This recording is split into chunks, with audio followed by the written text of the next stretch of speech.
तस्मात् यज्ञात् सर्वभूतः ऋचः सामानि जज्ञिरे छन्दांसि जज्ञिरे तस्मात् यजुस्तस्मादजायत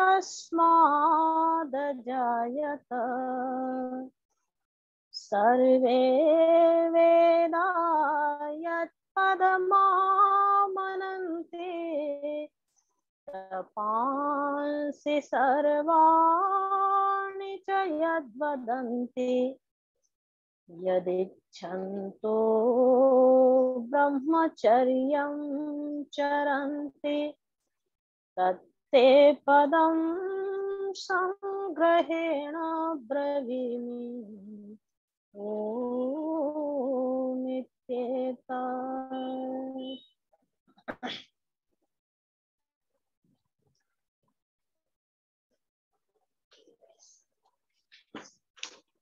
परम सम्माननीय श्रद्धास्पद इस समस्त कार्यक्रम के सारस्वत अतिथि रूप में अलंकृत आचार्य पंडित चंद्रशेखर शर्मा जी, प्रोफेसर डॉक्टर व्यास नंदन शास्त्री जी, प्रधान आर्य समाज महरणी मुनि पुरुषोत्तम वानप्रस्थी जी, और इस कार्यक्रम को बड़े सुचारू रूप से संयोजित और संचालित करते हुए हमारे आर्य रत्न शिक्षक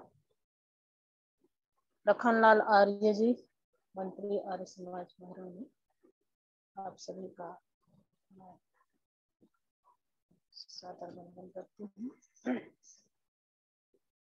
इसी के साथ मेरी संध्या ग्रुप से, क्योंकि ऐसा पहली बार हो रहा है कि सभी लोग उस समुदाय को छोड़कर के मेरे साथ ही इधर आ जाया करते हैं, तो माता भाई चंद्रभान सिंह जी, माता गार्गी त्रेहान जी, मंजू वाधवा जी, माता मीरा अरोड़ा जी, प्रभावती जी,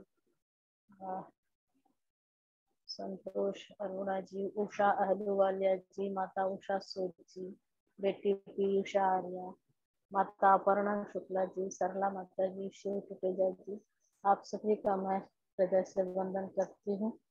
आपने वो प्यार और सम्मान मुझे दिया कि आप सभी यहाँ पर उपस्थित हुए हैं।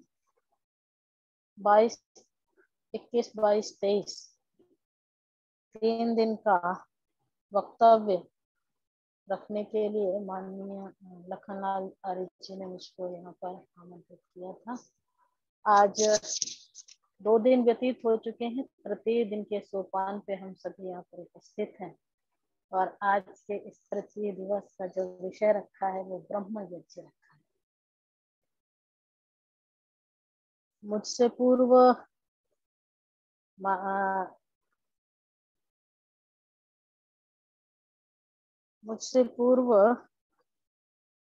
माननीय प्रधान जी ब्रह्म यज्ञ के विषय में यज्ञों के विषय में चर्चा कर रहे थे। मैं थोड़ा ही सुन पाई, क्योंकि हर जगह की अपनी व्यवस्था होती है, और उस व्यवस्था के तहत मेरे आने पर उसे समाप्त कर दिया गया। देखिए, मनुष्य का ये जो जीवन है, इसे सुव्यवस्थित रूप से संचालित करने के लिए वेदों के अध्ययन, वेदों के दोहन, वेदों के अनुशीलन के आधार पर ऋषियों महर्षियों ने मनुष्य के जीवन में जहां 4 आश्रमों की व्यवस्था की, वहीं 5 महायज्ञों की व्यवस्था की है, वहीं वर्णों की व्यवस्था की है, ब्राह्मण क्षत्रिय वैश्य शूद्र वर्णों में विभाजित किया, ब्रह्मचर्य, गृहस्थ, वानप्रस्थ और संन्यास आश्रमों में विभाजित किया। और इस समस्त न केवल मानव समाज के हितार्थ अपितु संपूर्ण ब्रह्मांड के हेतु ऋषियों ने हमारे जीवन में दैनंदिन 5 महायज्ञों का विधान किया।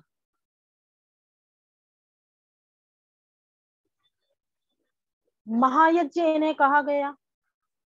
ब्रह्म यज्ञ, देव यज्ञ, पितृयज्ञ, अतिथि यज्ञ, बलिवैश्वदेव यज्ञ, इन 5 यज्ञों को महायज्ञ कहा गया। महाश्चासो यज्ञश्चेति महायज्ञ, अर्थात ये सामान्य यज्ञ नहीं है। इनको कर पाना इतना सरल और इतना आसान नहीं है, इसलिए इन्हें क्या कहा गया? महायज्ञ कहा गया। मनु महाराज कहते हैं महायज्ञश्च यज्ञश्च ब्राह्मीयम क्रियते तनु। कहते हैं महायज्ञश्च यज्ञश्च, अर्थात इन महायज्ञों के द्वारा और यज्ञों के द्वारा, अर्थात इन महायज्ञों को करने वाला व्यक्ति इयम तनु ब्राह्मीयम क्रियते, इस तनु को, इस शरीर को, इस जीवन को ब्राह्मीयम ब्रह्ममय, ब्रह्म से युक्त, ब्रह्म से संयुक्त करता है, कर पाता है। इस प्रकार से इसे महायज्ञ कहा गया। इन 5 महायज्ञों को महायज्ञ कहा गया। और फिर इन 5 महायज्ञों को करने के लिए इतना अनिवार्य बताया गया, ये ऐसा अनिवार्य सत्र बताया गया कि इसके लिए कहते हैं यह जरामर्य सत्र है। कैसा सत्र है? जरामर्य। जरा कहते हैं बुढ़ापा और मर्य अर्थात मृत्यु।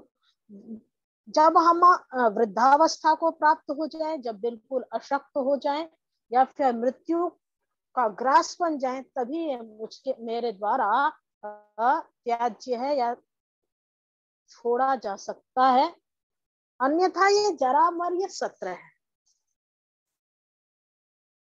इसी तरह से मनुस्मृति में कई जगह आया ऋषि यज्ञम देव यज्ञम भूत यज्ञम च सर्वदा नृयज्ञम पितृयज्ञम च यथाशक्ति न हापयेत्। संपूर्ण श्लोक का जो चतुर्थ पद है वो क्या है? यथाशक्ति ही न हापयेत्, अर्थात शक्तिम अनतिक्रम्य यथाशक्ति, अर्थात जितनी आपके पास शक्ति है उस शक्ति का, पूर्ण शक्ति का प्रयोग करके इन 5 महायज्ञों का विधान तो हमें करना ही है, करना ही चाहिए। यथाशक्तिम न हापयेत्, किसको कहते हैं? ऋषि यज्ञम। ये जो ऋषि यज्ञ है यह ही क्या है? ब्रह्म यज्ञ, जो आज के चर्चा का विषय है। कहते हैं ऋषि यज्ञम और देव यज्ञम। देव यज्ञ हो गया अग्निहोत्र। भूत यज्ञम च सर्वदा, भूत कहते हैं प्राणी को, तो बलिवैश्वदेव यज्ञ हो गया। नृयज्ञम पितृयज्ञम च यथाशक्ति ही न हापयेत्, हमें यथाशक्ति इनका अनुपालन तो करना ही पड़ेगा, करना ही है। ये मेरा धर्म है, ये मेरा कर्म है, ये मेरी आराधना है, ये मेरे जीवन की साधना है, इसे तो सिद्ध करना ही है, ये मेरे जीवन का ध्येय है। और अगर इसे हम करते रहे तो जो है मनुष्य जीवन को प्राप्त करना सफल और सुखद होगा। पंचक्लृप्ताः महायज्ञाः प्रत्यहं गृहमेधिनाम, प्रत्यहम प्रति अहन हर दिन है। ये पंचक्लृप्ता महायज्ञ, ये जो 5 महायज्ञ कहे गए हैं, यह क्या है? अवश्यमेव करने हैं, करने चाहिए। इन पंच महायज्ञों में जो आज की चर्चा का विषय है ब्रह्म यज्ञ,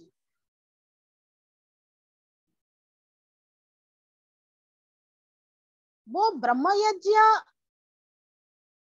हमारे जीवन के लिए कितना आवश्यक है, ये एक आज का विचारणीय विषय है। ब्रह्म यज्ञ का तात्पर्य क्या होता है? ब्रह्म में यजन करना। ब्रह्म में अर्थात उस ब्रह्म रूप परमपिता परमात्मा में यजन करना, अपनी आत्मा की आहुति प्रदान करना। जब हम देव यज्ञ करते हैं, जब हम अग्निहोत्र करते हैं, तो अग्नि में यज्ञ कुंड में स्थित यज्ञ कुंड के मध्यस्थ अग्नि में हम अपने हव्य को देते हैं, हम अपनी शाकल्य को देते हैं, हम अपनी सामग्री को हव्य रूप बना करके उसे आहूत करते हैं। लेकिन ब्रह्म यज्ञ में अभी जब मैं पिछले 10-11-12 तारीख को वो छत्तीसगढ़ में थी, तो वहां यज्ञ प्रशिक्षण शिविर चल रहा था। तो वहां एक बच्चे ने प्रश्न किया, कहने लगे कि अग्निहोत्र जब हम करते हैं तो हमारे सामने अग्नि होती है, तो उस अग्नि में हम अपना शाकल्य आहूत करते हैं। कहते हैं कहने लगी बच्ची की, ब्रह्म यज्ञ करते हुए ब्रह्म यज्ञ में अग्नि क्यों नहीं होती? मैंने कहा ब्रह्म यज्ञ में अग्नि होती है, लेकिन वो कैसी अग्नि है? वो परमात्मा रूप अग्नि है अथवा आत्मा रूप अग्नि है। परमात्मा रूप यज्ञ कुंड में मैं अपनी आत्मा रूप हव्य का वहां पर मैं क्या कर रहा हूँ या क्या कर रही हूँ? आधान कर रही हूँ। उस परमात्मा में अपनी आत्मा का सम्मिश्रण करना है। उस परमात्मा देव की शक्ति में अपनी शक्ति को संयुक्त करके उसकी शक्ति का हमें दोहन करना है, उसकी शक्ति का संग्रहण करना है, उसके शक्ति को हमें प्राप्त करना है, उसके गुणों को मुझे धारण करना है। बस यही क्या है? ब्रह्म यज्ञ है। इस प्रकार से ब्रह्म यज्ञ, मेरी आवाज आ रही है क्या? आपकी आवाज आ रही है, आप बोलिए। ये तो होते ही रहता है, जिनको जुड़ना नहीं आता है वो इस तरह के कमेंट लिख करके चले जाते हैं। आप बोलिए। तो इस प्रकार से जो ब्रह्म यज्ञ का रूप है, उस ब्रह्म यज्ञ को हम कैसे करें? उस ब्रह्म यज्ञ को हम कहाँ करें? उस ब्रह्म यज्ञ को किस प्रकार से करें? और वो ब्रह्म यज्ञ हमारे लिए कितना आवश्यक है, यह अवश्यमेव ध्यातव्य है। बहुत सारे लोग ऐसे हैं जो अग्निहोत्र कर लेते हैं, देव यज्ञ कर लेते हैं और देव यज्ञ करके अपने को कृतार्थ समझते हैं। लेकिन ब्रह्म यज्ञ एक ऐसा यज्ञ है जो अवश्यम भावी यज्ञ है। केवल अग्निहोत्र कर लेने से, अग्निहोत्र का कार्य है पर्यावरण की शुद्धि, अग्निहोत्र का कार्य है भौतिक जगत की समृद्धि, लेकिन ब्रह्म यज्ञ का जो कार्य है, वो ब्रह्म यज्ञ का कार्य है अंतःकरण की शुद्धि, आत्म शुद्धि, आत्मबल की शक्ति, आत्म संवर्धन, बौद्धिक शक्ति बौद्धिक सामर्थ्य का संवर्धन। इस प्रकार से ब्रह्म यज्ञ जो है वह मेरे आध्यात्मिक चेतना का स्रोत है और देव यज्ञ जो है वह हमारी भौतिक संवर्धन का जो है माध्यम है। तो इसीलिए ब्रह्म यज्ञ को हम कब करें, ब्रह्म यज्ञ को कैसे करें? एक बात और ध्यान देने योग्य है कि ये जो ब्रह्म यज्ञ है इसके दो रूप हैं। एक तो ब्रह्म यज्ञ में हम गायत्री का जप करें, हम संध्या का आधान करें, जो ऋषिवर दयानंद ने संध्योपासना विधि के रूप में हमारे सामने दी, लिखा। ये बड़े ध्यातव्य बात है कि ऋषिवर दयानंद ने अपने जीवन में जो सबसे पहला ग्रंथ लिखा, ऋषिवर दयानंद ने अपने जीवन में सबसे पहले ग्रंथ पे जो लेखनी चलाई, जिस समय की ऋषि दयानंद अवधूत स्वामी के रूप में हुआ करते थे, तो संवत विक्रमी संवत 1920 में ऋषि दयानंद की संध्योपासना विधि नामक पुस्तक हमें प्राप्त होती है। उसके बाद अन्य ग्रंथों को जब लिखा वो 1932 में आते हैं, लेकिन सबसे पहले जो ऋषिवर जिस पर लेखनी चलाते हैं, जिस ग्रंथ को लिखते हैं, तो वो ग्रंथ जो है वो सबसे पहली है संध्योपासना विधि। और उस संध्योपासना विधि का फिर बाद में और अन्य अन्य तरह से प्रकाशन होता रहा, आगे कार्य चलता रहा। तो इस प्रकार से जो है ब्रह्म यज्ञ के विधान में ऋषिवर लिखते हैं कि हम उसमें ब्रह्म में चूंकि यजन कर रहे हैं, ब्रह्म के ज्ञान, ब्रह्म की शक्ति, ब्रह्म का सामर्थ्य, ब्रह्म का गुण, ये सब कुछ हम प्राप्त करना चाहते हैं, तो उससे हमें एकाकार होना पड़ेगा, उससे हमें अपने को संयुक्त करना पड़ेगा। और वो संयुक्त करने का कौन सा स्थान है, कौन सा समय है, कौन सा संयम है, तो सबसे पहले कहा इस जो है इस मनु महाराज ने कहा कि संधौ संध्याम जपन तिष्ठेत सावित्रीम अर्क दर्शनात् पश्चिमां तु समासीनः यावत् वृक्ष विभावनात्। कहते हैं संधौ संध्याम जपन तिष्ठेत, व्यक्ति मनुष्य ऐ साधक, तुम उस परम साध्य परम देव परम पिता परमात्मा की साधना करना चाहते हो, उस ब्रह्म में अपनी आत्मा का यजन करना चाहते हो, उस ब्रह्म शक्ति को, ब्रह्म तेज को अपने जीवन में धारण करना चाहते हो, ग्रहण करना चाहते हो, तो कुछ ऐसे साधन हैं, कुछ ऐसे समय हैं जिनको आपको ग्रहण करना पड़ेगा। और वो कौन सा है? कहते हैं संधौ संध्याम जपन तिष्ठेत। संध्या में है आप जप करने बैठिए, कब? कहते हैं संधौ, संधि काल में। संधि काल अर्थात जिस समय सूर्य अपना रथ लेते हुए चला आ रहा है और चंद्र जो है अपने आवरण को समेट रहा है, रात्रि जा रही है और प्रकाश आ रहा है, उस समय जब कुछ प्रकाश है और कुछ अंधेरा है, जब उन दोनों का सम्मिलन हो रहा है, दोनों का आलिंगन हो रहा है, ऐसे संधि के समय में हम क्या करने बैठे? हम भी अपनी उस संधि वेला में जब प्रकृति एक दूसरे का आलिंगन कर रही है, एक दूसरे को का स्वागत कर रही है, ऐसे समय में हम भी जो है पवित्र भाव से होकर के, बड़े श्रेष्ठ भावों के साथ हम भी अपनी आत्मा को उस परमात्मा से जोड़ने का प्रयास करें। तो कहा कि संधौ संध्याम जपन तिष्ठेत, उस समय हम बैठे जब संधि काल हो रहा है, दोनों आपस में मिल रहे हैं, और फिर संधौ संध्याम जपन तिष्ठेत सावित्रीम अर्क दर्शनात्, और जब पूरा सावित्री सविता देव अपना प्रकाश जब बिखेर चुके इस धरा पर, तब आप जो है वहां पर उसके बाद उठिए, अर्थात ध्यान में तब बैठिए, और जब प्रकाश हो जाए तब उठिए।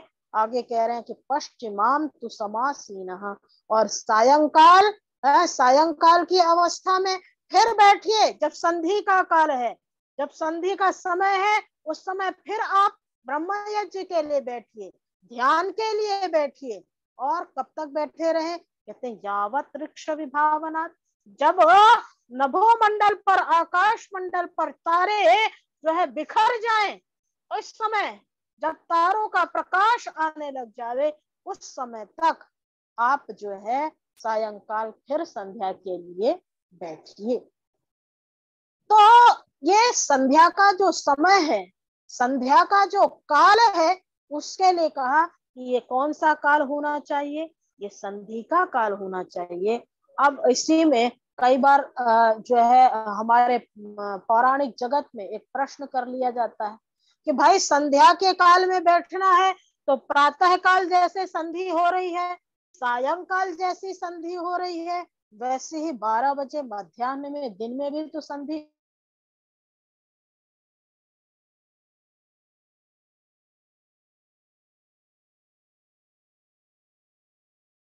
करने लगे। ऋषिवर इस पर भी तर्कहीन बात इसको कहते हुए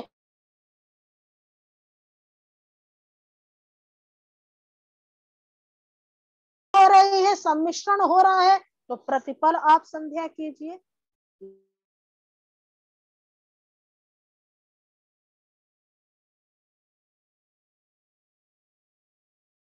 माताएं कहा करती थी जब हम जो है कहने लगे कि भूख लग रही है संधि काल में, तो माताएं कहा करती थी कि नहीं, अभी थोड़ी देर से रुक जाओ, अभी संध्या का काल हो रहा है।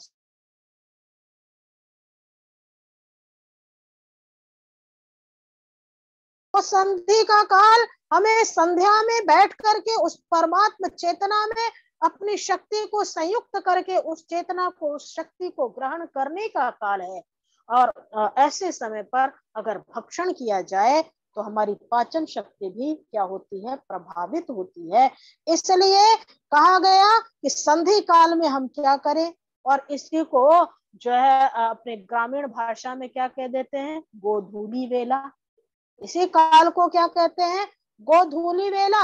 अर्थात वो वेला, वो समय, वो काल जबकि गायें चर करके अपने घरों को वापस जा रही हैं, अपने घरों को पहुंच रही हैं, तो ऐसी वेला, ऐसा समय, ऐसा काल जब गायें वापस खेतों से अपने घरों को पहुंच रही हैं, तो वो क्या हो गया, वो गोधूली वेला हो गई। वो क्या हो गया, वो संध्या का काल हो गया। और ऐसे संध्या के काल में, ऐसी गोधूली वेला में हमें क्या करना है, ऋषि यज्ञम, ऋषि यज्ञ को करना है। इसी का अपर नाम क्या है, ब्रह्म यज्ञ है। हमें उस समय क्या करना है, ब्रह्म यज्ञ को करना है, संधि के समय करना है। और कैसे स्थान पर बैठ करके करना चाहिए, कहाँ पर करना ज्यादा उचित है, कहाँ पर संध्या का विधान करना हमारे लिए ज्यादा प्रभावोत्पादक है।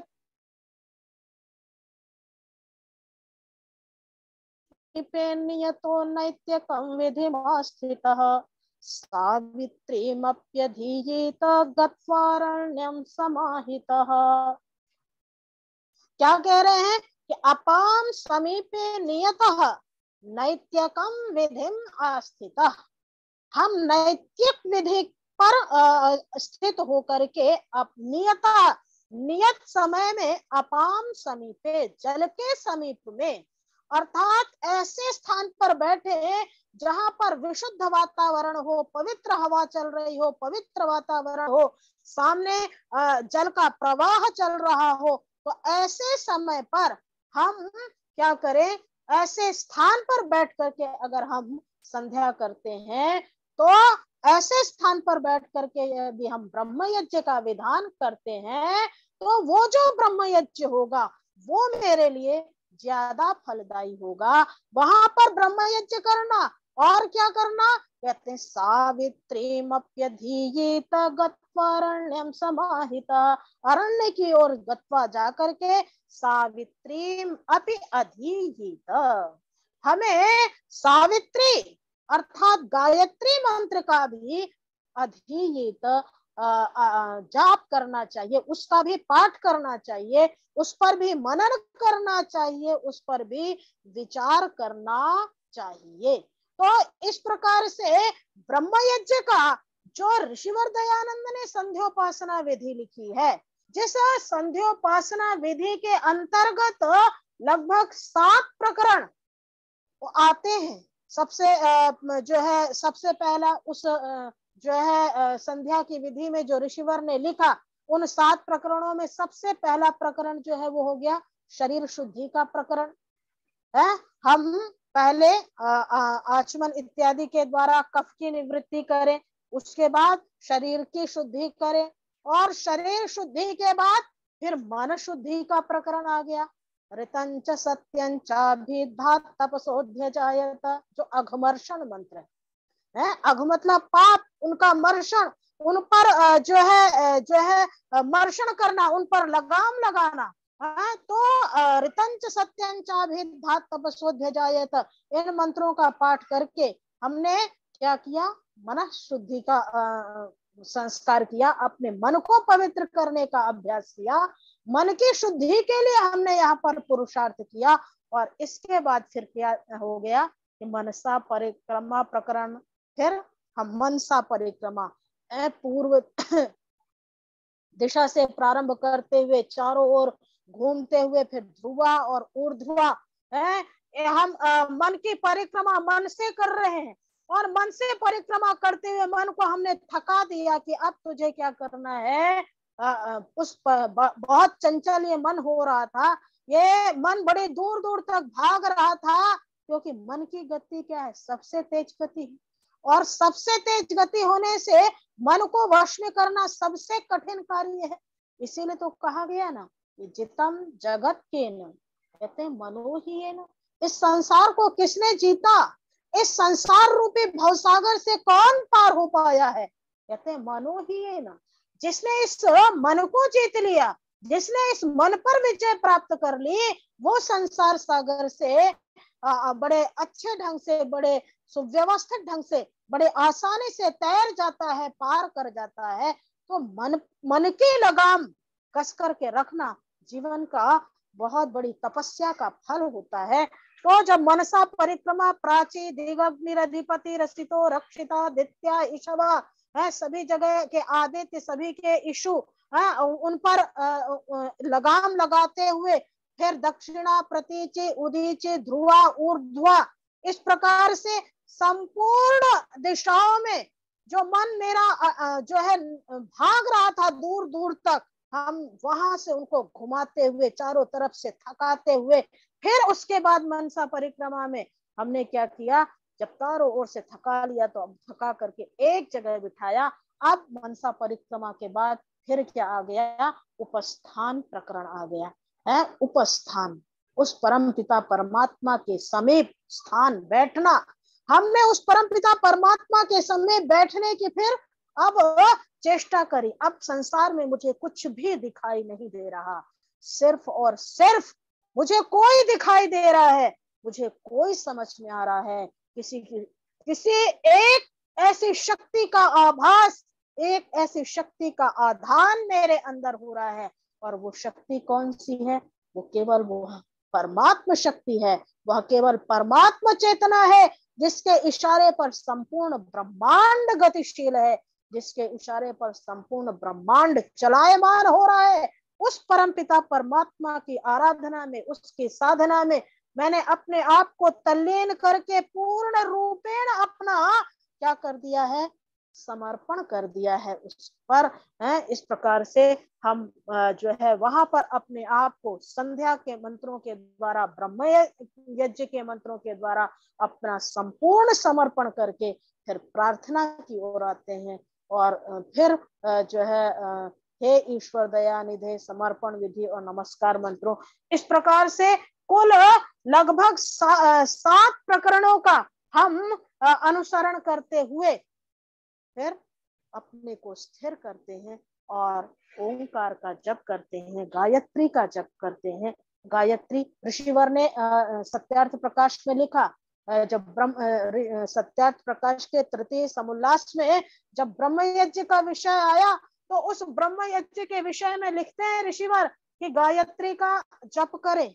और उसमें लिखते हैं साथ में कि यह जो गायत्री का जप है ये बचपन से करना उचित है, उत्तम है।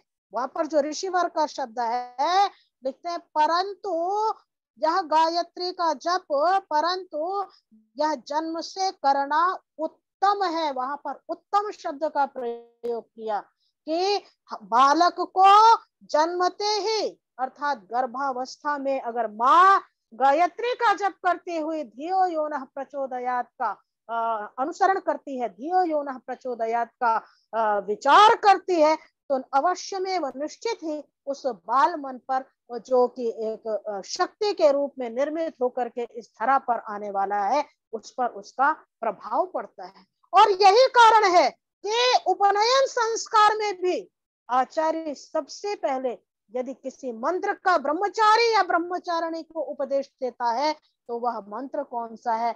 वो मंत्र भी क्या है? वो गायत्री मंत्र है।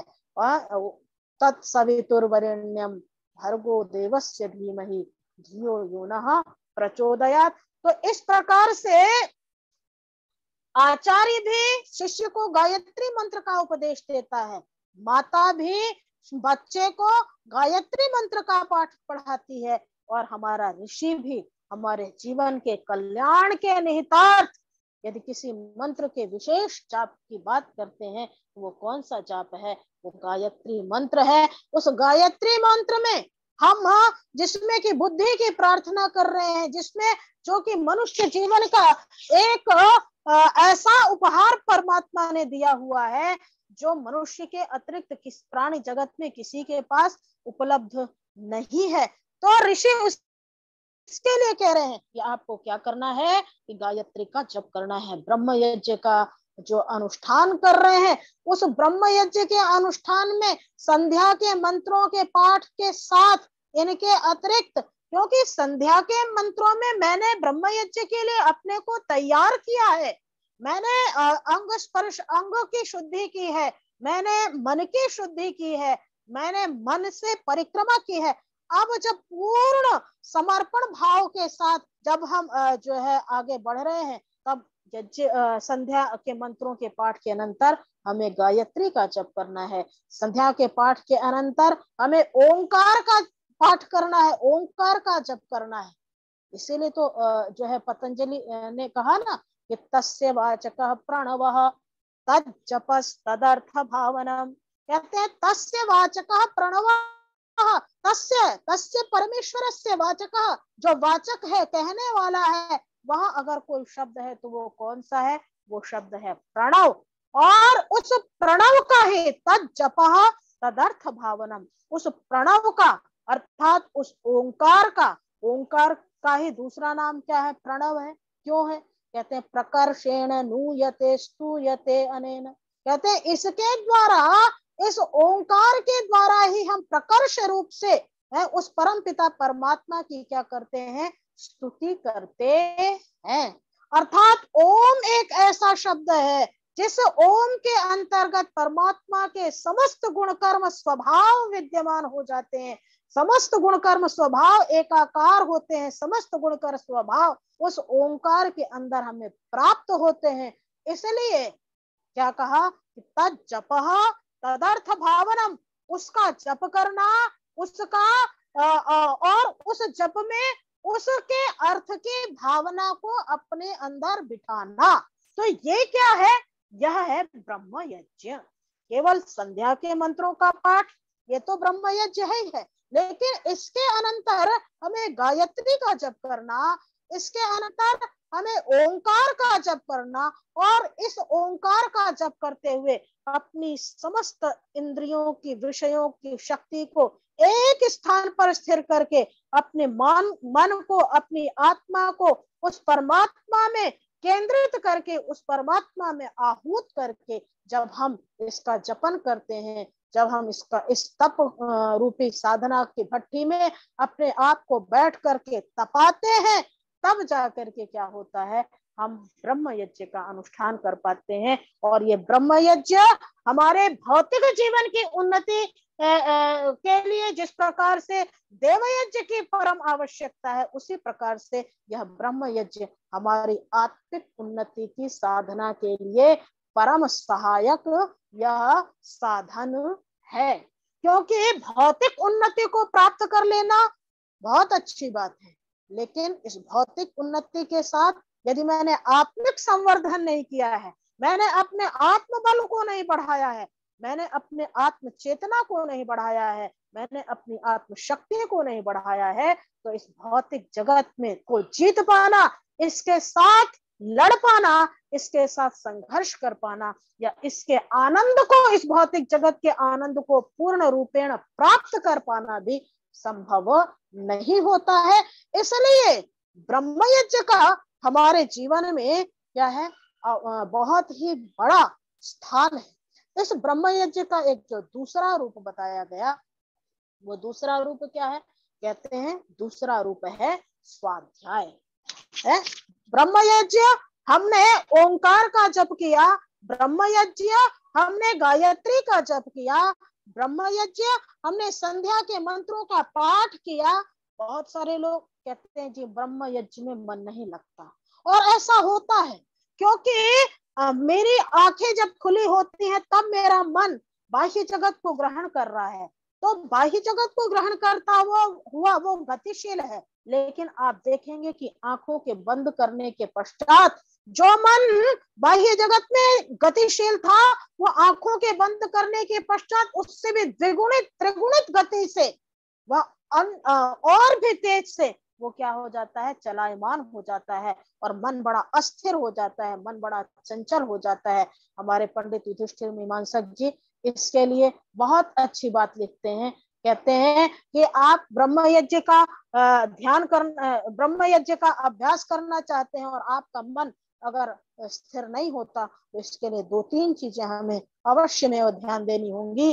वो 2-3 चीजें कौन सी हो, कि मेरे संध्या का समय निश्चित होवे, कि मुझे किस समय पर संध्या करनी है, मेरे संध्या का समय निश्चित होवे, मेरे संध्या का स्थान निश्चित होवे, मेरे किस स्थान पर बैठ करके करनी है, और मेरे संध्या का आसन निश्चित होवे, किस आसन पर बैठ के करनी है, और मेरे संध्या के वसन निश्चित होवे, अर्थात किन शुद्ध पवित्र वस्त्रों को पहन करके हमें संध्या करनी है। कहते हैं इन 3-4 चीजों का यदि हम अनुसरण करें अपने जीवन में, तो अवश्य में वह बहुत ही शीघ्र, कुछ ही महीनों या कुछ समय के पश्चात, कुछ काल के पश्चात ही हमारा जो ब्रह्म यज्ञ में मन स्थिर होने लगेगा, ब्रह्म यज्ञ में मेरा मन लगने लगेगा। तो इस प्रकार से ब्रह्म यज्ञ के जप रूप जो विधि है, ब्रह्म यज्ञ की तप रूप जो विधि है, उसको हम इस प्रकार से उसका अनुसरण करें, तथा इसी के साथ जो ब्रह्म यज्ञ का द्वितीय स्वरूप बताया है स्वाध्याय, वो स्वाध्याय भी मेरे जीवन का क्या होना चाहिए, प्रमुख रूप से हिस्सा होना चाहिए। जब हम ब्रह्म यज्ञ के साथ स्वाध्याय करेंगे तभी मेरा ब्रह्म यज्ञ पूर्ण होगा। जो है स्वाध्याय के लिए क्या कहा कि स्वाध्याय प्रवचनाभ्याम मा प्रमदितव्यम, एक आचार्य अपने शिष्य को आदेश दे रहा है, और एक आचार्य अपने शिष्य को आदेश और उपदेश देता हुआ क्या कह रहा है कि ए ब्रह्मचारी, तुम अपने जीवन में कभी स्वाध्याय और प्रवचन में प्रमाद मत करना। स्वाध्याय और प्रवचन तुम्हारे जीवन का अभ्यास होना चाहिए, स्वाध्याय तुम्हारे जीवन का अंग संग होना चाहिए है। और स्वाध्याय के लिए, स्वाध्याय का क्या तात्पर्य हुआ, स्व अध्याय अर्थात स्वयं पढ़ना, और स्व अर्थात अपने आप को पढ़ना। स्वयं देखिए, हम कितना भी गुरु से पढ़ ले, उसके लिए बताया ना कि कहते हैं विद्या के ग्रहण के करने के 4 पाद होते हैं, और वो 4 पाद कौन से हैं, कहते हैं गुरु पादम आदत्ते, पादम शिष्य स्वमेधया, कालेन पादम आयाति, पादम सब ब्रह्मचारी भी। कहा कि विद्या ग्रहण करने के 4 पाद हुए, वो 4 पाद कौन से हैं, कहते हैं पहला पाद है गुरु पादम आदत्ते। जो पहला पाद है विद्याभ्यास का, विद्या ग्रहण का, वह क्या है कि गुरु पादम आदत्ते, पहला पाद जो है वो गुरु के द्वारा प्राप्त होता है, गुरु पढ़ाता है, गुरु सिखाता है। गुरु पादम आदत्ते, पादम सब ब्रह्मचारी भी, और जो उसका जो है दूसरा पाद है वह जो है सब ब्रह्मचारी भी, अपने ब्रह्मचारियों के द्वारा, अपने सहपाठियों के द्वारा विद्यार्थी ग्रहण करता है। तो गुरु पादम आदत्ते, पादम सब ब्रह्मचारी भी, कालेन पादम आयाति, पादम शिष्य स्वमेधया। कहते हैं कालेन पादम आयाति, और जो तीसरा पाद है वो कालेन अर्थात काल के साथ, समय के साथ, अनुभव के साथ आता है, और पादम शिष्य स्वमेधया। और जो विद्या का जो चौथा पाद है उसको शिष्य जो है स्वमेधया, अपनी मेधा के द्वारा, अपनी बुद्धि के द्वारा, अपने विचार के द्वारा, अपने अनुशीलन के द्वारा, अपनी विचक्षणा शक्ति के द्वारा वह शास्त्र से रस को, शास्त्र से तत्व को, शास्त्र से सोम को वो क्या करता है, सिंचित करता है, ग्रहण करता है। तो स्वाध्याय का रूप वही है कि जब हम जो है स्वाध्याय के लिए ऋषि लिख रहे हैं कि क्या कैसा स्वाध्याय, कहते हैं वेदादि सच्छास्त्रों का अध्ययन, अर्थात वेद से वेदानुमोदित जो सत शास्त्र है, अर्थात जो ऋषि प्रणीत है, वेद और वेदांग है, ऋषि से प्रणीत, ऋषि द्वारा प्रणीत जो ग्रंथ है, अर्थात जो आर्ष ग्रंथ है, उनके अध्ययन, उनका स्वाध्याय, उनका अनुशीलन, उन पर विचार करना, तो उससे भी क्या होता है, वह भी एक ब्रह्म यज्ञ का रूप है। तो उस स्वाध्याय को हम अपने जीवन में क्या करें, स्थान दें, तब जाकर के ब्रह्म यज्ञ की पूर्ति होगी। और इसीलिए कहा कि स्वाध्याये नार्चयेत ऋषीन्, हम यज्ञोपवीत धारण करते हैं, उस यज्ञोपवीत में जो 3 धागे हैं, उन 3 धागों में जो 3 ऋण हमारे हमारे हमारे जीवन के कर्तव्य की सूचना देते हैं, उन 3 ऋणों में एक ऋण कौन सा है, वो ऋण है ऋषि ऋण। और उस ऋषि ऋण से उऋण होना है, तो उस ऋषि ऋण से उऋण होने का जो साधन बताया गया, वो कौन सा साधन है, कहते हैं वो स्वाध्याय रूपी साधन है। इसलिए कहा कि स्वाध्याये नार्चयेत ऋषीन्, ऐ मनुष्य, ऐ शिष्य, ऐ श्रेष्ठ मानव, तो अपने ऋषि ऋण से उऋण होना चाहता है ना, तो उस ऋषि ऋण से उऋण होने के लिए क्या कर, कहते हैं स्वाध्यायेन ऋषीन् अर्चयेत, स्वाध्याय के द्वारा आप क्या करिए, ऋषीन् अर्चयेत, ऋषियों का अर्चन कीजिए, ऋषियों का पूजन कीजिए, ऋषियों का स्तवन कीजिए, अर्थात आप ऋषि ऋण से उऋण होइए। किसके द्वारा, कहते हैं स्वाध्यायेन, स्वाध्याय के द्वारा।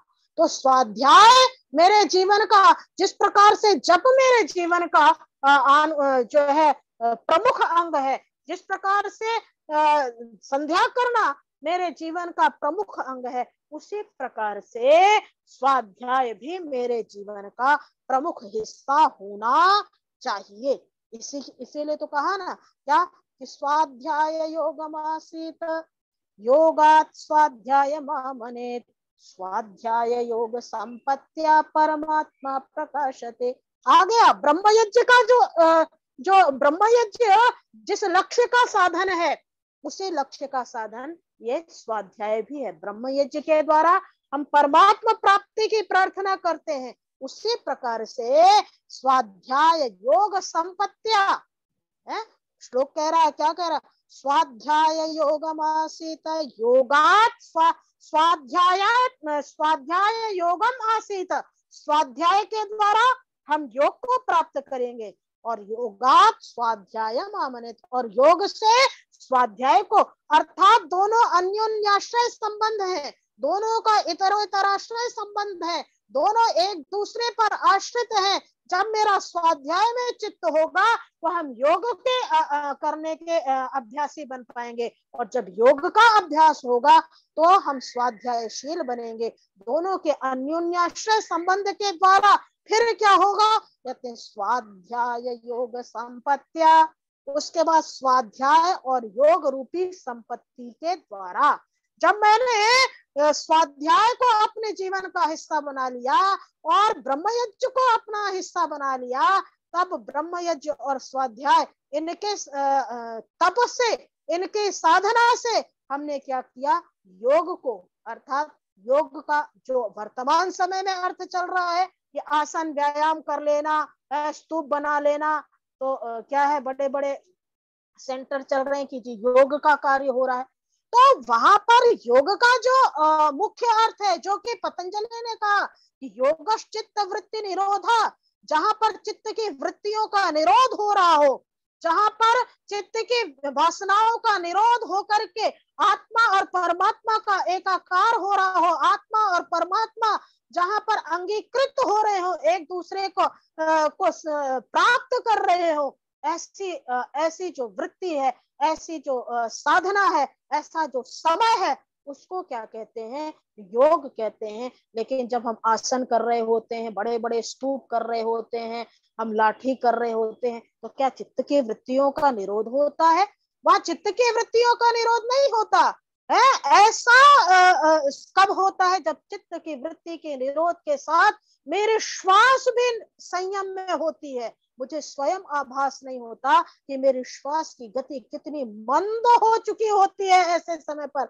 और उस मंद गति में मैं और मेरा परमात्मा दोनों एकाकार हो चुके होते हैं। मुझे स्वयं का भी आभास नहीं होता। तो ऐसे समय पर फिर क्या होता है? वो ब्रह्म यज्ञ होता है। वो ऐसे समय पर वो जो एक आवरण बनता है, एक ऐसा पर्यावरण बनता है, एक ऐसी अद्भुत अवर्णनीय शक्ति का जो आभास हमें होता है, अद्भुत शांति का आभास जब हमें होता है, तो उसे क्या कहते हैं? उसे योग कहते हैं। तो इसलिए कह रहा है कि श्लोककार कि स्वाध्याय योग संपत्त्या, स्वाध्याय और ब्रह्म यज्ञ के दोनों के तप से जो योग रूपी संपत्ति हमें प्राप्त होती है, तब जाकर के परमात्मा प्रकाशित है। उसके बाद मेरे अंतः चेतना पर उस परमात्मा का क्या होता है? प्रकाश होता है। उस परमात्मा की शक्ति का आभास हमें होता है, उस परमात्मा चेतना का बोध हमें होता है। और तब जब हम उस परमात्मा चेतना का बोध करते हैं, तो मेरा जीवन अतीव शांत, अतीव निर्मल, अतीव पवित्र और बड़ा संतुष्ट हो जाता है, जहां पर केवल शांति शांति और शांति का ही आभास होता है। तो इस प्रकार से जो है ब्रह्म यज्ञ के दो रूप हैं। एक तो जप, गायत्री का जप, ओंकार का जप, संध्या उपासना, और दूसरा है स्वाध्याय। इसी स्वाध्याय के लिए उपनिषद में कहा कि हम एक दिन के स्वाध्याय की अगर हानि करते हैं, तो उस एक दिन के स्वाध्याय के अवकाश में हम अपने जीवन में कितनी बड़ी हानि कर लेते हैं। वहां पर उपमा देते हैं, कहते हैं कि आप कल्पना कीजिए कि इस संपूर्ण ब्रह्मांड में ये जितने भी ग्रह नक्षत्र तारे हैं, ये क्या है? अपने स्थान पर भ्रमण कर रहे हैं, गति कर रहे हैं। और वो गति करने के कारण से ही वो वहां पर क्या है? स्थिर है। उनकी गति में अगर किंचित मात्र भी कमी आ जाए, तो वो क्या हो जाएंगे? महाविनाश के कारण हो जाएंगे। तो कहते हैं आप कल्पना कीजिए कि अगर एक पल के लिए सूर्य ने अपनी गति छोड़ दी, एक पल के लिए सूर्य अपनी गति छोड़ दे, तो कितना बड़ा विनाश इस भूमंडल पर आ जाएगा। कहते हैं बस ठीक उसी प्रकार से यदि हम एक दिन का भी स्वाध्याय का अवकाश अगर प्राप्त करते हैं अपने जीवन में, स्वाध्याय को छोड़ते हैं, तो जितनी उस प्राकृतिक आपदा रूप महाविनाश का परिणाम होगा, उतना ही मेरे व्यक्तिगत जीवन में उतनी ही ज्यादा हानि होती है। जब हम एक दिन के भी स्वाध्याय पर जो है अवकाश करते हैं, स्वाध्याय न करके अनध्याय को प्राप्त होते हैं। इसलिए जो ब्रह्म यज्ञ का रूप है, वो ब्रह्म यज्ञ का रूप क्या है? कि हम प्रातः काल उठ करके, ऋषि लिखते हैं ना कि चौथे प्रहर में हम क्या हो जाएं? उठ जाएं।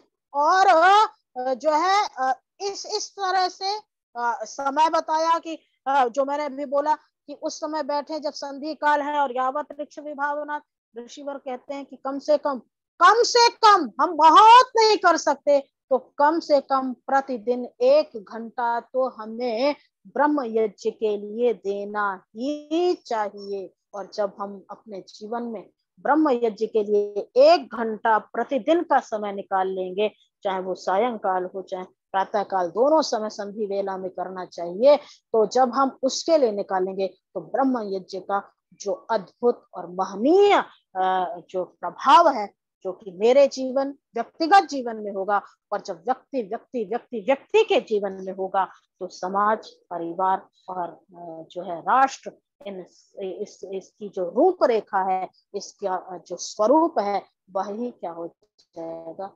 बिल्कुल परिवर्तित हो जाएगा।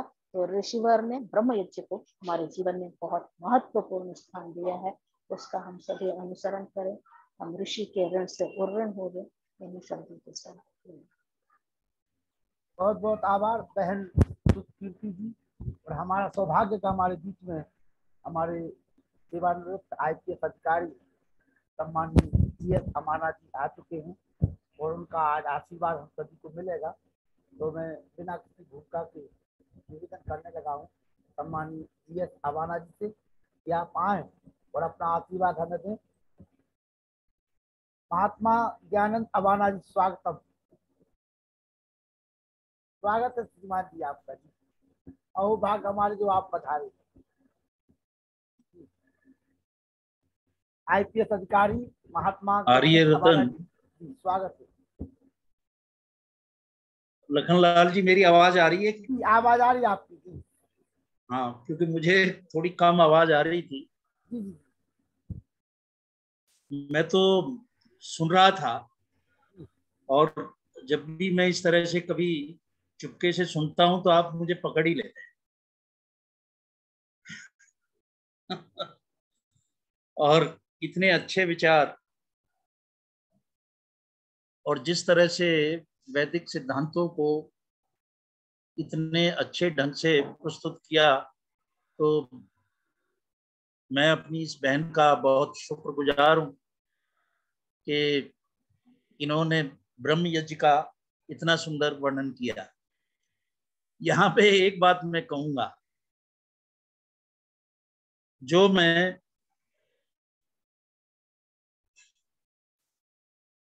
और लोगों को कहता हूं जो अपने साथी रहे प्रशासन में, उनसे कहता हूं। हालांकि ये इसका हिस्सा नहीं है, परंतु मैं अपनी तरफ से कहता हूं कि एक जो है सुशासन यज्ञ भी है, कि आप जो है अच्छा शासन, अच्छा ये लेके आए, ये भी एक यज्ञ है। लोगों का, दूसरों का हित होता है। जो आप शासन में बैठे हैं, शासन में बैठे हैं, वहां पे यदि आप उसको यज्ञ समझकर करते हैं तो लोगों को लाभ होगा। मैं बहुत कहता हूं ये बात कि भाई आप इसको यज्ञ समझें, और परमेश्वर ने आपको ये अवसर दिया एक अच्छी सेवा करने का लोगों को, तो इसको आप अवसर को अपने हाथों से जाने ना दें। आप अच्छा करेंगे, सबका हित होगा, तो ये भी एक तरह का यज्ञ है। और कई लोग इस पे काम भी करते हैं, कुछ लोग नहीं भी करते हैं, परंतु अगर हम लगातार कहते रहें, उसकी बात समझाते रहें, तो कुछ असर तो होता ही।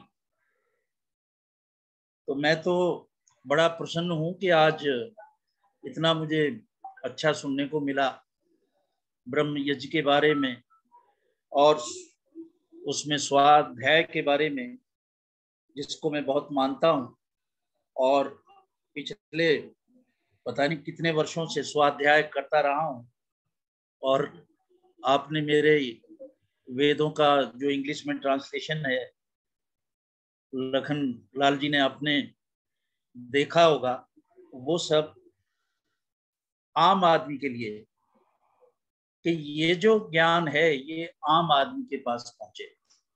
आज जो बार बार मैं बात कहता हूं, एक बार फिर उस बात को दोहराता हूं कि जब तक युवा पीढ़ी के पास हमारा वैदिक ज्ञान पहुंचेगा नहीं, जब तक ये जो मुख्य धारा है ये बदलेगी। अभी हो क्या रहा है कि आपका प्रयास, जो हर बार मैं इसका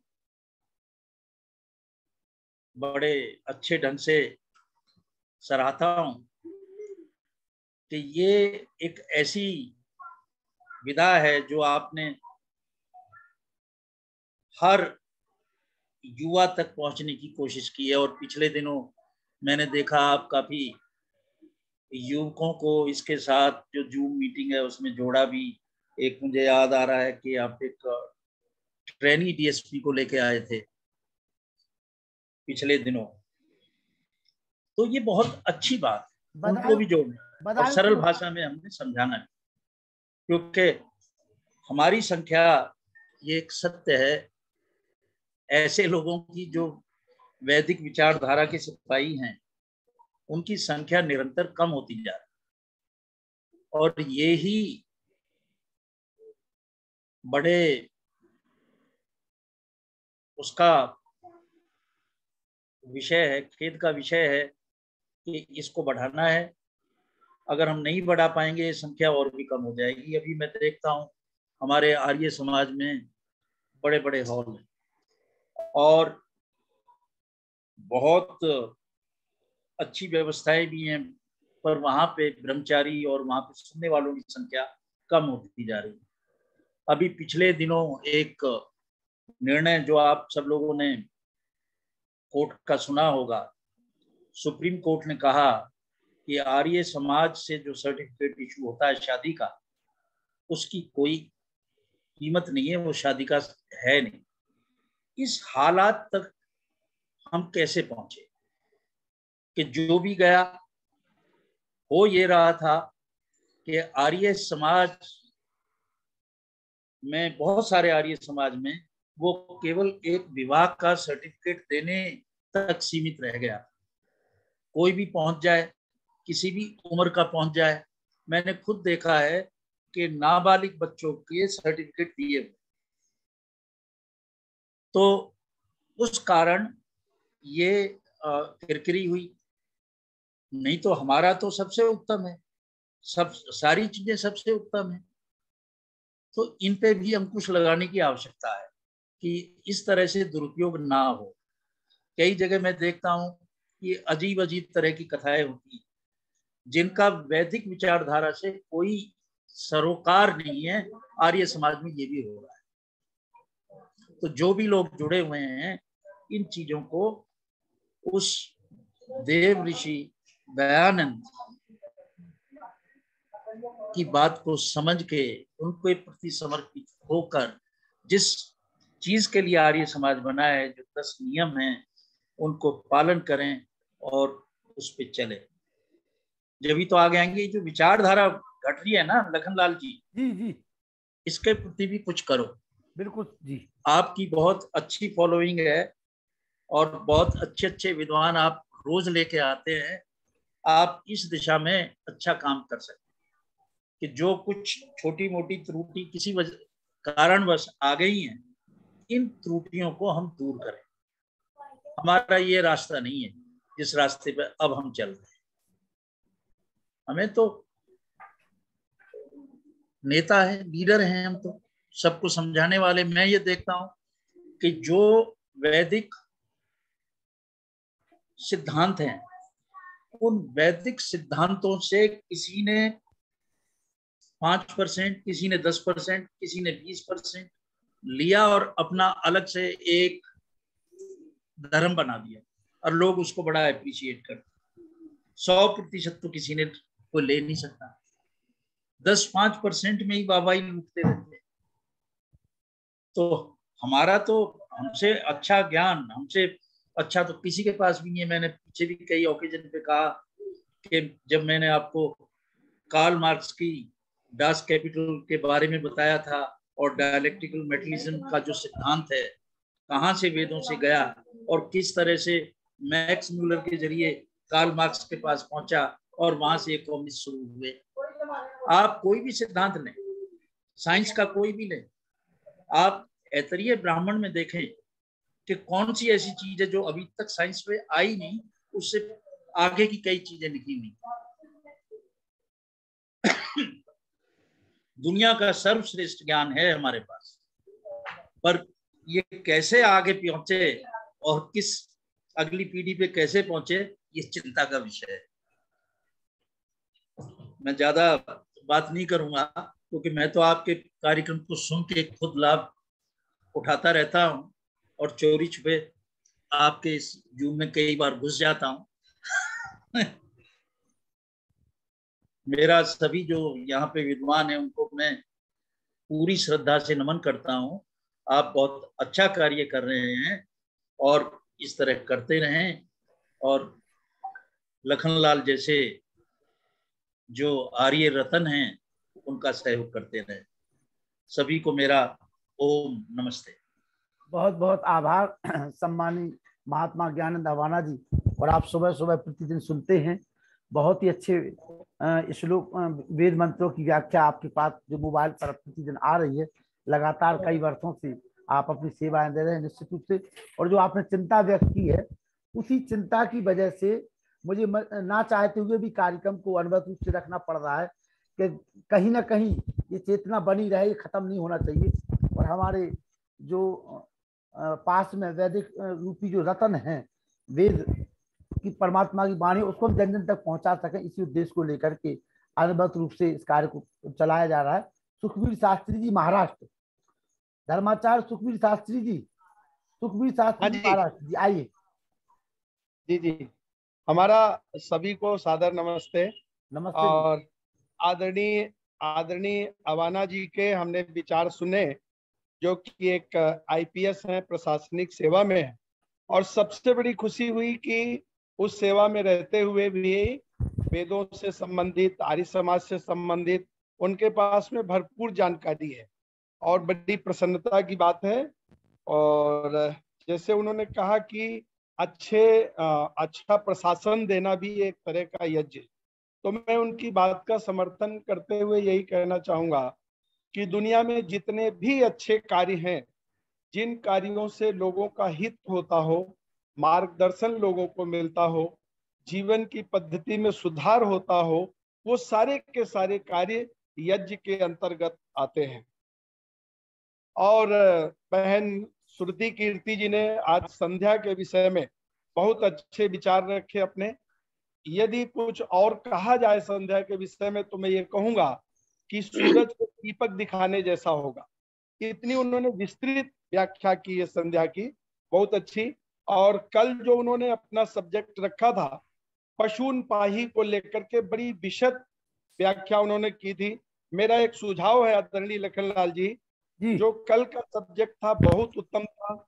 आने वाले समय में किसी भी विद्वान के द्वारा एक सब्जेक्ट और यदि लिया जाए जिसमें बहुत सुधार की जरूरत है और जो बहुत ही जनमानस तक बहुत बड़ी कुरीति के रूप में फैल रहा है, वो है मद्यपान, शराब का पीना। इसके ऊपर भी एक दिन इस तरह का विचार रखा जाए, ये मेरा सुझाव है।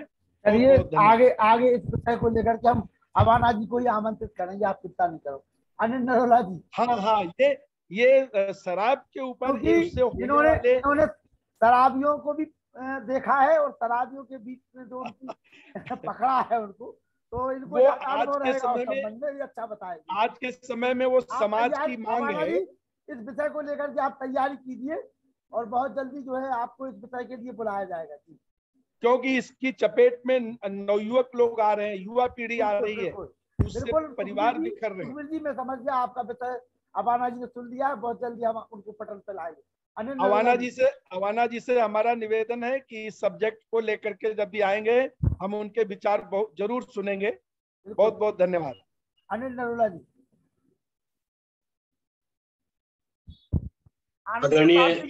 आनंद प्रसाद जी तैयार है जी। आदरणीय आचार्य डॉक्टर श्रुति कीर्ति जी, आदरणीय अवाना साहब, आदरणीय सुखबीर शास्त्री जी, लखन जी, पुरुषोत्तम जी, बहन चंद्रकांता जी, वेदवार जी, सबको सादर प्रणाम। आज का विषय बड़ा ही अच्छा था। ब्रह्म यज्ञ और अग्निहोत्र यज्ञ के बारे में डॉक्टर श्रुति कीर्ति जी ने जो व्याख्या की वो वाकई अतुलनीय है, विलक्षण है। उससे कई भ्रांतियां दूर होती हैं और कई नई नई चीजें पता चलती हैं। और बहुत अच्छा उन्होंने इस बात का वर्णन किया कि ये सभी प्रातः काल ब्रह्म मुहूर्त में करना चाहिए। वाकई ब्रह्म मुहूर्त के बहुत फायदे हैं। सुबह 4 बजे और 5 बजे के बीच में उठने के लाभ इतने हैं कि सारा उसमें अगर सारी एनर्जी आदमी की बहुत बढ़ जाती है। और जैसे कहा जाता है ना कि सुबह कहीं आपने बाहर जाना होता है गाड़ी लेकर, तो कहते हैं कि सुबह सुबह निकल रहे तो जल्दी पहुंच जाएंगे क्योंकि सारा ट्रैफिक खाली होता है, सड़कें खाली होती हैं। उसी प्रकार से ब्रह्म मुहूर्त के टाइम में अच्छी एनर्जी और अच्छी वातावरण फैल रहा होता है, जिसका लाभ हमें मिलता है अगर हम उसका पालन करते हैं। बहुत बहुत धन्यवाद, बहुत ही अच्छा बोला। और आवाना जी तो जब भी आते हैं एक नई एनर्जी हमें प्राप्त हो जाती है, बड़ा अच्छा लगता है। उनका भी बहुत बहुत धन्यवाद। Thank you. धन्यवाद। आचार्य आनंद प्रसारती जी, अंतर्राष्ट्रीय वैदिक प्रवक्ता, नर्मदापुरम, स्वागतम। ओम सच्चिदानंदाय नमो नमः। पवित्र सज्जनों, श्रद्धामयी माताओं, मैं अपनी पवित्र बहन को सबसे पहले बधाई देता हूं, जिन्होंने बहुत सुंदर व्याख्या संध्या के मंत्रों की की। इसमें मैं एक निवेदन और कर देता हूं। पवित्र सज्जनों, आर्य समाज के हम लोग अनुयायी हैं, वैदिक संस्कृति और धर्म से जुड़े हुए हैं। प्रायः हम लोग संध्या बहुत जल्दी जल्दी कर लेते हैं। मैं गुरुकुल रोजड़ का चूंकि स्नातक हूं, दर्शन योग महाविद्यालय का, वहां पर एक स्वामी जी महाराज ने सिस्टम दिया है बच्चों को कि आप करीब 1 घंटा प्रतिदिन सुबह बैठेंगे और 1 घंटा शाम को बैठेंगे। तो अब बच्चा करे क्या, जो युवक बैठते हैं और जो आर्य समाज वैदिक धर्म से जुड़े हुए लोग बैठते भी, तो उन्होंने उसका एक सिस्टम बताया है कि आप इतनी देर में ईश्वर जी व प्रकृति का चिंतन करेंगे, इतनी देर में ओम का जाप करेंगे, इतनी देर गायत्री मंत्र का या त्र्यंबकम यजामहे वाला या कोई और भी जो आपको अच्छा लगता है उसका जाप आप कर लीजिए। फिर संध्या जो है, इसका प्रत्येक मंत्र का प्रतिदिन अर्थ आपको करना है। तो जब आप अर्थ करते हैं, जैसा बहन जी भी बता रही थी और उसको वहां पर सिखाया भी जाता है कि सबसे पहले आपने आचमन किया या उसके बाद अंग स्पर्श किया या फिर जो भी एक एक करके जो पूरे स्टेप्स आते हैं, तो उनमें एक हमारी मन स्थिति बन जाती है। उसका जो लास्ट डेस्टिनेशन है, जो अंतिम चरण है, वो उन नमः शंभवाय पे जाकर पूरा होता है। तो पवित्र सज्जनों, हम संध्या तो करते हैं, लेकिन हम इतनी व्यवस्थित नहीं करते हैं। इसके कारण दूसरे संप्रदायों में हमारे परिवार के लोग धीरे धीरे जा रहे हैं, क्योंकि संध्या और ध्यान की जो विधि हमारे ऋषि ने हमको दी थी, हमने उसको तो छोड़ दी और फटाफट 10 मिनट में 5 मिनट में निपटा के और अपना धंधे पानी में निकल गए। तो बच्चों पर या परिवार के अन्य लोगों पर या जो हमसे जुड़ रहे हैं, उन्होंने कहा इनकी तो संध्या में गति नहीं, अगर अपने को संध्या या ईश्वर की तरफ चलना है तो किसी और विचारधारा की ओर जाना होगा। उससे फिर ब्रह्मा कुमारी है और राधा स्वामी वाले हैं और नए नए अभी कई आ रहे हैं, साउथ इंडिया का है, उनके बहुत सारे लोग फिर वहां पर जोड़ रहे हैं। तो एक तो पवित्र सज्जनों, हमें संध्या व्यवस्थित करनी चाहिए, मेरा सभी श्रोताओं से निवेदन। दूसरी बात मैं ये कहना चाहता था, पवित्र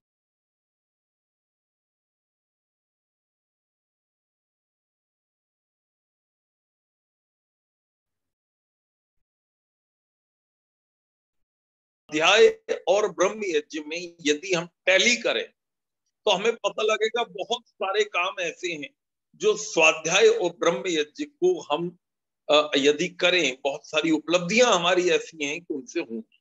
जो चीज हमें स्वाध्याय प्रदान करेगा वही चीज हमें ब्रह्म यज्ञ प्रदान करेगा। और स्वाध्याय का भी मूल जो लक्ष्य है वो ईश्वर तक पहुंचना है, और ब्रह्म यज्ञ का भी जो लक्ष्य है पवित्र सज्जनों, वो ईश्वर का साक्षात्कार या उस तक। यदि ये बात हम रखेंगे तो बड़ा अच्छा होगा। एक छोटी सी बात कहकर मैं पीछे हट जाऊंगा, और वो बात और ज्यादा मार्मिक है। जब मर्यादा पुरुषोत्तम राम को जो है वनवास हो गया और भरत जी अपनी माँ से मिलने गए, तो कौशल्या जी वहां कहने लगी कि बेटा तू जो है अब ऐसा कर ले कि अयोध्या का राजा बन जा, और मैं तो बस अपने बेटे। तो वो बड़े दुखी हो गए कि मेरे ऊपर ऐसा शक माता जी कर रही हैं। तो वहां उन्होंने कसम खाई है बहुत सारी, वाल्मीकि रामायण में लंबा प्रकरण, उसमें बस एक बात कहना है मुझे कि उसमें एक कसम उन्होंने ये भी खाई है कि हे कौशल्या मैया, यदि कोई ब्राह्मण वेद का स्वाध्याय कर उसको भूल जाता है तो उसको जो पाप लगता है वो पाप मुझे लग जाए। यदि कोई संध्या उपासना यज्ञ का परित्याग कर देता है तो ऐसे व्यक्ति को जो पाप लगता है वो पाप मुझे लग जाए, यदि मेरे कारण राम वनवास में गए। तो ऐसी कोई तो है नहीं, लेकिन उसकी जो मूल भावना है उनकी कि हम वो काम कभी ना छोड़े जो हमारे जीवन के अंग बना लिए। हम कुछ दिन करते हैं और धीरे से छोड़ देते हैं। पवित्र सज्जनों, मैं आप सभी को इसकी बधाई और धन्यवाद देता हूं कि आप इतनी तन्मयता से हमारे इन सभी विद्वानों को सुनते हैं। मुझे भी भ्राता जी ने शुक्र शनि रवि का ये डेट मुझसे लिया था, लेकिन मुझे एक सांसारिक कार्यक्रम में जाना है, तो उनमें कल से मैं थोड़ा व्यस्त रहूंगा। तो मैंने भ्राता जी से कहा कि डेट किसी और को दे दीजिए, मैं फिर कभी सेवा कर दूंगा। नहीं तो आज मुझे शुक्रवार को भाई साहब की सेवा करनी थी, लेकिन मैं फिर कभी कर दूंगा। और मैं आप सभी को इसकी बधाई और शुभकामनाएं देता हूँ। मान्यवर अवाना जी भी इसमें जुड़े, उन्होंने बड़ी पवित्र भावना से वो वेद मंत्रों का जो करते हैं उसकी मैं उनको बधाई और शुभकामना देता हूँ। आप सभी विद्वानों और श्रोताओं को नमस्ते, धन्यवाद। डॉक्टर व्यासनंदन शास्त्री जी, बिहार, केवल 1 मिनट का समय है आपके पास। व्यासनंदन शास्त्री जी, केवल 1 मिनट।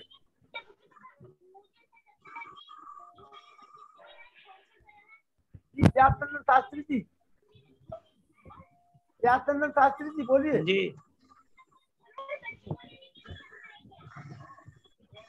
माइक नहीं खुल रही है। माइक खुल गया है, माइक खुल गया है। 1 मिनट का समय है, ये सुन लीजिए। 1 मिनट। हाँ, देखिए, ब्रह्म यज्ञ और स्वाध्याय दोनों मनुष्य के लिए आवश्यक है।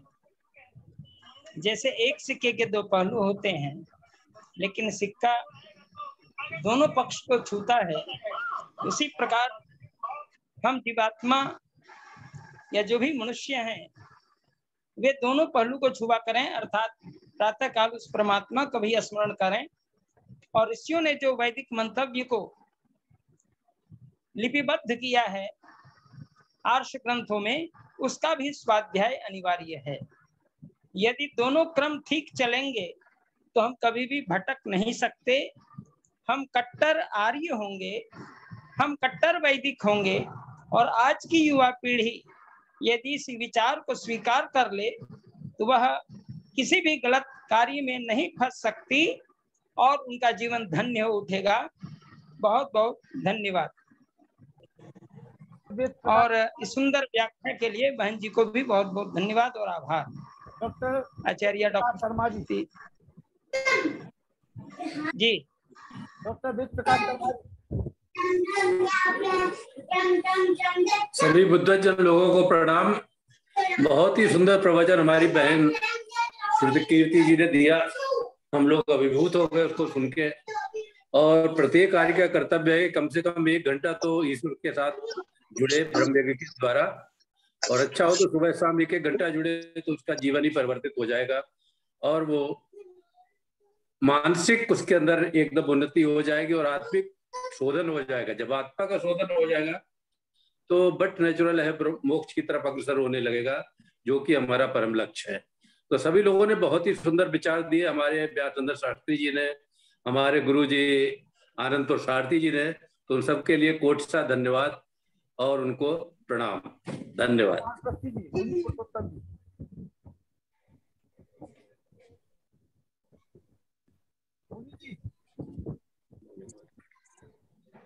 पुरुषोत्तम वानप्रस्थी जी बोलिए। ओम। आज का जो विषय हमारा रहा है ब्रह्म यज्ञ का, अभी आपने माननीय व्यासनंदन जी को 1 मिनट का भी हमारे ज्ञानेंद्र जी अवाना जी, जो कि वास्तव में वो कहते हैं मैं सुनने को आता हूँ, लखनलाल जी मुझे पकड़ लेते, तो उनका आशीर्वाद ही हमें मिला।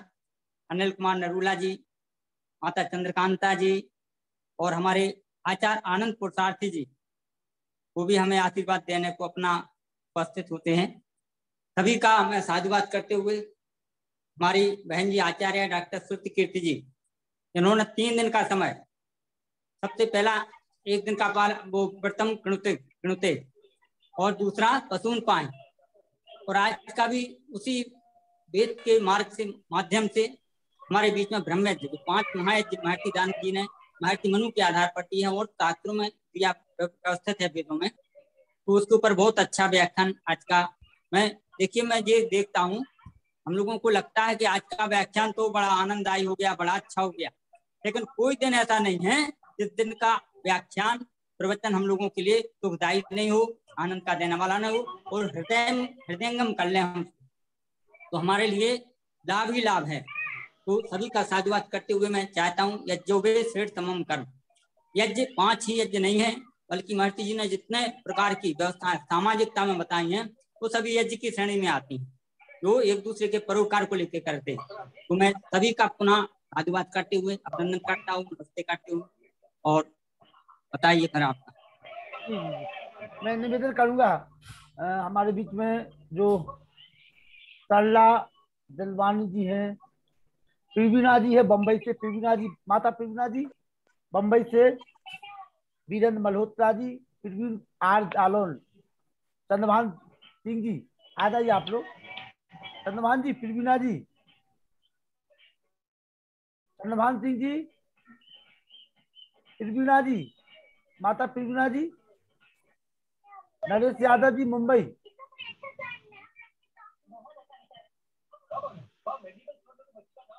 संतोष सचान जी, संतोष सचान जी इलाहाबाद, संतोष सचान जी, जी संतोष माता जी आ जाइए, आप आ जाइए, बोलिए। अपने समूह में तो जोड़ नहीं रहे हैं लखनलाल जी। हमें हाँ जी, अपना व्हाट्सएप पर दीजिए या तो मैं व्हाट्सएप कर रहा हूँ, अभी कर रहा हूँ। आप आप रोज कहते हैं तो आप उनको जोड़िए, आप हमें अपने व्हाट्सएप नंबर भेज दीजिए। तो हम भेजे कैसे? चलो मैं देखता हूँ, मैं मेरे पास है। आपसे फोन से जो नंबर आपका इसमें जून में दिया है, इसमें इससे आपसे बात ही नहीं हो पा रही है। नहीं, जो हमने नंबर आपको दिया वही नंबर हमारा लगता है। कहाँ दिया है? आपने नहीं दिया है। चलिए मैं अभी आपको देख रहा हूँ, अभी दे दो भैया, दे रहा हूँ जी। रोज रोज शिकायत सुनते हो। चलिए चलिए चलिए, बोलिए,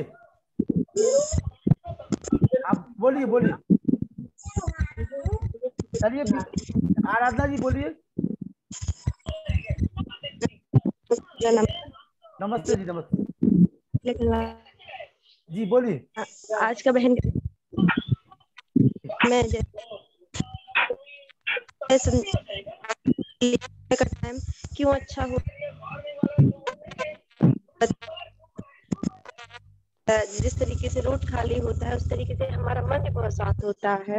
ये छोटी छोटी चीजें हैं जो रोज सीखने को मिलती हैं। हमारे आचार्य ने हमसे जो बताया है कि हम लोग रोज ग्रुप पर जुड़ते हैं और सोचते हैं कि आज का व्याकरण बहुत अच्छा रहा, लेकिन पता क्या होता है, व्याकरण बहुत अच्छा होता है और हर दिन कुछ सीखने को मिलता है। इसके लिए सभी के लिए साधुवाद। चलिए बहुत बहुत स्वागत आपका। वीरेंद्र मल्होत्रा जी, वीरेंद्र मल्होत्रा जी। हाँ जी, सबको सादर नमस्ते। मैं हाँ जी, मैं कानपुर से गोविंद नगर से बोल रहा हूँ। आर्य समाज का मैं प्रधान हूँ गोविंद नगर में जी। और बड़ा सुंदर श्रुति जी ने ब्रह्म यज्ञ के बारे में बड़ा सुंदर व्याख्यान दिया और जो भी आपने प्रोग्राम आपका आ रहा है बड़ा सुंदर होता है। आज तो बहुत ही अच्छा लगा सबके विचारों को सुन के। और सबसे बड़ा एक गंभीर विषय मैं भी जब भी बात करता हूँ तो ये रहता है कि हम लोग के आर्य समाज में अब संख्या कम होती चली जा रही है, क्योंकि हम लोग अपने परिवारों को नहीं जोड़ पा रहे, जो हम लोग के खुद के परिवार हैं। तो मैं आशा करता हूँ कि इस विषय के ऊपर थोड़ी सी चर्चा हो तो थोड़ा सा ज्यादा अच्छा रहेगा। धन्यवाद। बिल्कुल जो है, और मैं सम्मानित अवाना जी को आश्वस्त करता हूँ, वीरेंद्र मल्होत्रा जी को, ये जो परिवारों के जोड़ने की जो सिलसिला अगर कहीं चल रहा है तो वो केवल और केवल हमारे जो गुरुकुल हैं वो यदि नहीं होते तो निश्चित रूप से चाहे प्रार्थना समाज हो, चाहे ब्रह्म समाज हो, चाहे और अन्य समाजों के जो आपने नाम सुने 19वीं शताब्दी में, आज वो कहीं दूर दूर तक नहीं दिखाई दे रहे हैं। उसका कारण केवल यही है कि वो उस चीज को शिक्षा से नहीं जोड़ पाए। हम लोगों ने जो गुरुकुल हमारे चल रहे, चाहे वो गुरुकुल छोटीपुरा हो, चाहे वो गुरुकुल इंद्रप्रस्थ हो, जितने भी डीएवी कॉलेज या अन्य जो गुरुकुल हमारे चलाए जा रहे हैं, यही केवल वैदिक धर्म के प्रचार प्रसारक के जो माध्यम बने हुए हैं। और अगर ये नहीं होते तो ये चर्चा हम आप नहीं कर पाते। तो निश्चित रूप से इन सारी चीजों के संवर्धन के लिए हम सभी को प्रयास करना होगा। इनमें अपने मोहल्लों के बच्चों को, अपने बच्चों को, अपने रिश्तेदारों के बच्चों को कहीं ना कहीं हमें भेजना होगा, और वहां से जब वो पढ़ करके आएंगे तब आपकी परंपरा का निर्वहन वो बहुत अच्छे से करेंगे। ये एक हल्का सा एक सॉल्यूशन है इसको जोड़ने जुड़ाने का। और मैं आपको बता दूं, जब मैं 2008 में पहली बार आर्य समाज से जुड़ा तो मैंने यहीं से बीजारोपण किया। मैंने उसी समय 125वें अधिवेशन में अजमेर में ये निर्णय ले लिया था कि मैं अपने बच्चों का प्रवेश गुरुकुल में कराऊंगा। और मैंने अपनी बेटी का उसके जुड़ने के 2014 में, मतलब 2008 में मैं जब जुड़ा और 2014 में मैंने गुरुकुल चोटीपड़ा में कक्षा 5 में एडमिशन कराया। बेटे का 2015 में गुरुकुल कुरुक्षेत्र में एडमिशन कराया। इसके बाद जब मेरा बेटा बेटी पहुंच गए तब मैंने देश के, चाहे वो आपके कानपुर से 3-4 बच्चे हो, चाहे हमीरपुर से हो, चाहे लखनऊ से हो, चाहे दिल्ली से हो, नोएडा, गाजियाबाद, जहां जहां मेरा संपर्क था, हर जगह से मैंने हर गुरुकुलों में बच्चे भेजे हैं। ये सब काम हमें आपको करना पड़ेगा। केवल चिंता करने से कुछ होने वाला नहीं है, उस पर हमें चिंतन भी करना पड़ेगा। और अवाना जी की जो चिंता है निश्चित रूप से वही चिंता आपकी भी है, हम सभी की है। और हम इस चिंता को अपने अंदर चिंतन का रूप दें ताकि हम इस वेद प्रचार, अभी जो इसके पहले जो एक बहन बोल रही थी वो हमारे विद्यालय की मतलब सहायक अध्यापिका है, तो इनको अपन ने जोड़ा। मतलब धीरे धीरे धीरे धीरे हमें आप अपने अगल बगल के वातावरण से लोगों को प्रयास करना होगा, उनको समझाना होगा, उनको अपने इसके बारे में बताना होगा, तब कहीं जाकर के हम अपने परिवार को और इसको कर सकते हैं। तो इस परंपरा को आगे बढ़ाते रहिए। ये जो कार्यक्रम चल रहा है इसमें भी युवाओं को जोड़िए आप। जैसे प्रतिदिन हमारा प्रयास रहता है कि कुछ नए लोग भी इससे जुड़े, तो 10-15 नए लोग इसको सुनते हैं प्रतिदिन, अच्छा लगता है। नरेश यादव जी जैसे नौजवान हमारे बीच में जुड़े रहते हैं, बहन आराधना जी बराबर अभी बोल ही रही थी, ये नए नए लोग जुड़े हुए हैं, अच्छी बात है। चलिए मैं शांति पाठ कराऊं अपने बच्चों से, हमारे बहुत छोटे बच्चे हैं जी। बहुत बहुत धन्यवाद आपका, आपने मार्गदर्शन दिया और आपको बहुत बहुत धन्यवाद इसके लिए। और आपके प्रोग्राम के लिए मैं शुभकामनाएं। बिल्कुल जुड़े रहिए बीएन मल्होत्रा जी, मैं आगे भी निवेदन करूंगा आपसे कि आप जुड़े रहिए। चलिए शांति पाठ कराइए बेटा शर्मा जी, जोर से बोलो।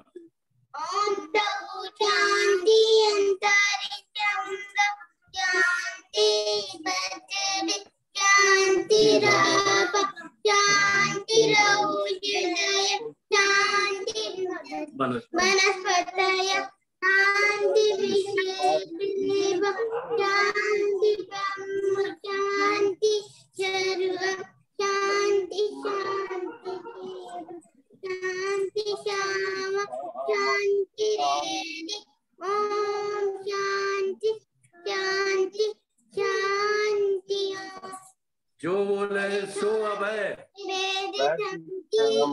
गुरुवर विजयानंद की जय, महर्षि दयानंद की जय, मर्यादा पुरुषोत्तम श्री रामचंद्र की जय, योगेश्वर श्री कृष्णचंद्र की जय, संसार के श्रेष्ठ पुरुषों की जय, गौ माता की रक्षा हो, पालन हो, वेद की ज्योति जलती रहेगी, ओम का झंडा ऊंचा रहेगा, प्रणव ध्वनि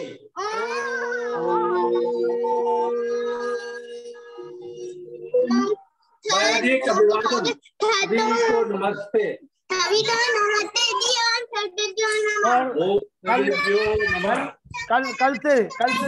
कल से 3 दिन का कार्यक्रम आचार्य चंद्रशेखर शास्त्री जी ग्वालियर और विषय है उपनिषद ज्ञानमाला। ये लगातार कार्यक्रम है 24, 25, 26 3 दिन का कार्यक्रम रहेगा 24, 25, 26 का। उसके बाद नए विद्वानों को फिर आपके बीच में रखा जाएगा। और बहुत बहुत आभार कीर्ति बहन जी का और कुर्सी कीर्ति जी ने जो अपने 3 दिनों तक अपने व्याख्यान रखे। निश्चित रूप से वो गार्गी मदालुता